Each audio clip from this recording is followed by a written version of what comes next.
जय हिंद समाजवादी साथियों, गाजीपुर लोकसभा सीट से समाजवादी पार्टी का नया प्रत्याशी। जी हां, आज हम बात करेंगे गाजीपुर लोकसभा सीट को लेकर जो लगातार चर्चाओं का केंद्र बिंदु बनी हुई है, क्योंकि यहां से अखिलेश यादव जी ने लोकसभा चुनाव 2024 के लिए सपा प्रत्याशी के रूप में अफजाल अंसारी जी को प्रत्याशी घोषित किया था, लेकिन अब उनके टिकट काटा जा रहा है। तो ऐसी स्थिति में जहां पर अखिलेश यादव जी हर परिस्थिति में जिताऊ प्रत्याशियों को टिकट दे रहे हैं और लगातार समाजवादी पार्टी के जो भी प्रत्याशी हैं उन्हें जिताने के लिए अखिलेश यादव जी लगातार लोकसभा चुनाव की प्रचार प्रसार में लगे हैं। और आज द्वितीय चरण के प्रचार के लिए अखिलेश यादव जी जो झारखंड है, झारखंड में न्याय यात्रा में पहुंचे और वहां पर पहुंचकर उन्होंने जो इंडिया गठबंधन है उनके जो प्रत्याशी हैं उनके लिए अखिलेश यादव जी ने आज विशाल चुनावी जनसभा को संबोधित किया। तो अखिलेश यादव जी जब झारखंड के रांची पहुंचे तो वहाँ पर उनका बहुत ही जोरदार तरीके से, बहुत ही दमदार तरीके से स्वागत किया गया, जैसा कि आप लोग इन तस्वीरों के माध्यम से देख भी रहे हैं। तो लगातार अखिलेश यादव जी इंडिया गठबंधन के सभी प्रत्याशियों के लिए चुनाव प्रचार कर रहे हैं, चाहे उत्तर प्रदेश हो या फिर उत्तर प्रदेश के बाहर। जो भी दल, जो भी नेता अखिलेश यादव जी को इंडिया गठबंधन के प्रत्याशी जितने हैं सबके लिए अखिलेश यादव जी प्रचार प्रसार भी कर रहे हैं। जो भी नेता, चाहे कोई भी दल हो, इंडिया गठबंधन का साथी, सबके लिए अखिलेश यादव जी जा रहे हैं, लगातार चुनावी प्रचार कर रहे हैं, चुनावी जनसभाओं को संबोधित कर रहे हैं। वहीं पर अखिलेश यादव जी पीडीए का नारा दिया। पीडीए के नारे में अखिलेश यादव जी ने इस बार जो उत्तर प्रदेश की जो 58 लोकसभा सीटों पर जो भी प्रत्याशी उतारे उनमें अखिलेश यादव जी ने पीडीए का जो नारा दिया है वो वैसा ही उन्होंने प्रत्याशियों के चयन में भी करके दिखाया। तो एक बार पुनः अखिलेश यादव जी ने साबित कर दिया है कि वो जो कहते हैं वही वो करते हैं। जहाँ पर अखिलेश यादव जी ने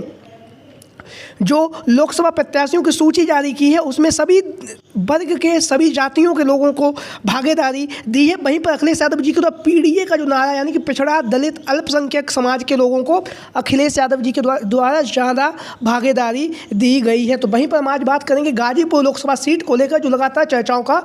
केंद्र बिंदु बनी हुई है, क्योंकि सपा मुखिया अखिलेश यादव जी के द्वारा गाजीपुर की लोकसभा सीट से वर्तमान में सांसद अफजाल अंसारी को लोकसभा का टिकट दिया गया है। 2019 के चुनाव में अफजाल अंसारी सपा बसपा के गठबंधन से संयुक्त प्रत्याशी के रूप में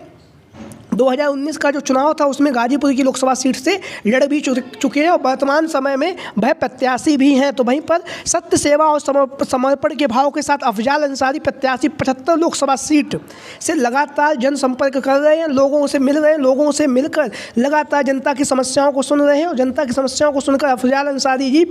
हर विपरीत परिस्थिति में अपनी जो क्षेत्र की जनता है उसके साथ खड़े रहते हैं। अफजाल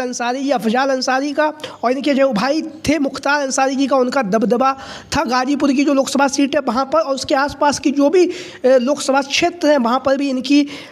जो साख है वो काफ़ी ज़्यादा मजबूत है। इसीलिए इनको जो भाई थे जो अब इस दुनिया में नहीं है, मुख्तार अंसारी जी, वो 5 बार के विधायक भी रह चुके हैं और अफजाल अंसारी जी वर्तमान समय में सांसद हैं गाजीपुर से। लेकिन अब जो खबरें सामने आ रही हैं वो ये हैं कि गाजीपुर के जो वर्तमान सांसद हैं उनका टिकट काटा जा सकता है, क्योंकि एक गैंगस्टर एक्ट में इन पर जो मुकदमा था उस मुकदमे के तहत इन पर जो 4 साल की सज़ा थी, 4 साल की सज़ा सुनाई गई थी। लेकिन इन्होंने उस पर फिर याचिका कोर्ट में दाखिल करा दी और उसके बाद उस याचिका पर सुनवाई होनी थी, लेकिन अब ये सुनवाई स्थगित कर दी गई है। और इस सुनवाई को स्थगित करते हुए मई के महीने में ये इन पर जो सज़ा है उस सज़ा पर सुनवाई होगी। और अगर अफजाल अंसारी जी की अगर मई में जो सुनवाई है वो होगी और अगर उस सुनवाई में अफजाल अंसारी जी अगर दोषी पाए जाते हैं, यानी कि उनकी जो 4 साल की सज़ा है जो अभी सुप्रीम कोर्ट के द्वारा उस पर रोक लगा दी गई है, अगर अफजाल अंसारी जी कल लोकसभा चुनाव में नामांकन से पहले जो उन पर कोर्ट में जो उनकी जो याचिका है उस पर सुनवाई होगी और अगर ऐसी स्थिति में जहां पर अफजाल अंसारी जी वहां पर दोषी पाए जाते हैं तो फिर गाजीपुर की लोकसभा सीट से सपा मुखिया अखिलेश यादव जी किसी अन्य प्रत्याशी को चुनावी मैदान में उतार सकते हैं। जी हाँ, अब ये भी देखना होगा मई में जहाँ पर गाजीपुर में अंतिम चरण में ही चुनाव है, तो अब आगामी समय में ये पता चलेगा कि मई में अगर नामांकन से पहले इनकी जो सज़ा है उस पर सुनवाई हो जाती तो ये नामांकन कर लेंगे और अगर नामांकन से जो तारीख है वहाँ पर अगर अफजाल अंसारी जी की जो सुनवाई है वो नहीं हो पाती, तो फिर ऐसी स्थिति में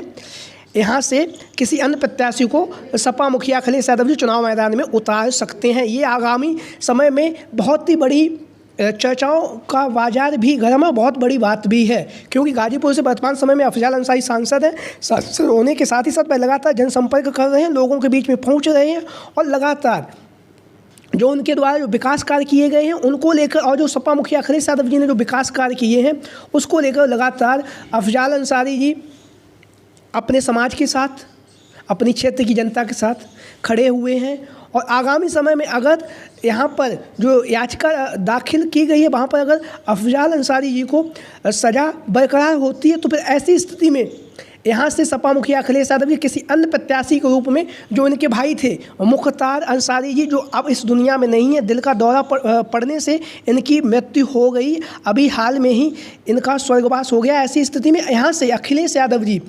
मुख्तार अंसारी के जो पुत्र हैं उमर अंसारी जी, उन्हें चुनावी मैदान में उतार सकते हैं, क्योंकि अफजाल अंसारी का जो परिवार है उसका गाजीपुर और गाजीपुर के आसपास के जो जगह हैं वहाँ पर उनके परिवार का जो प्रभाव है वो काफ़ी ज़्यादा है। ऐसी स्थिति में उमर अंसारी का नाम सबसे पहले चल रहा है गाजीपुर की लोकसभा सीट से सपा प्रत्याशी के रूप में। अफजाल अंसारी जी को अगर टिकट काटा जाता है तो यहाँ से उमर अंसारी जी चुनावी मैदान में लड़ सकते हैं, क्योंकि लगातार वो जनसंपर्क कर रहे हैं, लोगों के बीच में पहुंच रहे हैं और जनता भी उमर अंसारी के पिताजी मुख्तार अंसारी जी, उनके ताऊ अफजाल अंसारी जी और अंसारी परिवार के लोगों को जनता भी बहुत ज़्यादा पसंद भी करती है, क्योंकि वहाँ की जो क्षेत्रीय जनता है, जिस तरह से जो जानकारियाँ सामने आई हैं, अफजाल अंसारी जी और उनके जो परिवार के लोग हैं वो लगातार अपनी क्षेत्र की जनता के लिए विकास कार्य, जनता की समस्याओं को सुनते हैं और जनता की समस्याओं को सुनने के साथ ही साथ वह लगातार जनता के बीच में भी रहते हैं। तो ऐसी स्थिति में गाजीपुर की लोकसभा सीट से जो सबसे पहला जो नाम चल रहा है वो है उमर अंसारी जी का। उमर अंसारी जी दिग्गज नेता हैं,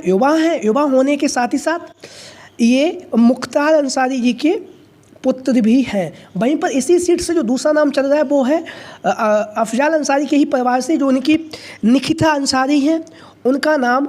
काफ़ी ज़्यादा चर्चाओं में भी है, क्योंकि भाई अब्बास अंसारी जो वर्तमान समय में विधायक हैं, विधायक होने के साथ साथ अभी कासगंज की जो जेल है वहाँ पर ये बंद हैं। निकिता अंसारी के नाम को भी लेकर काफ़ी ज़्यादा चर्चाओं का बाजार गर्म है। वहीं पर गाजीपुर की लोकसभा सीट से विजय लाल सिंह यादव, इन्हें आप लोग तस्वीरों के माध्यम से देख रहे हैं, समाजवादी पार्टी के कद्दावर और दिग्गज नेता है, समाजवादी पार्टी के लिए गीत गाते हैं और अखिलेश यादव जी के द्वारा जो विकास कार्य है उसको लेकर लगातार ये जनसंपर्क कर रहे हैं और गाजीपुर से ये अपनी उम्मीदवारी भी कर रहे थे। तो अब ये देखना होगा ये जो लोकसभा सीट है, गाजीपुर की लोकसभा सीट पर अखिलेश यादव जी किस तरह से फैसला लेते हैं। वहीं पर हम बात करेंगे जो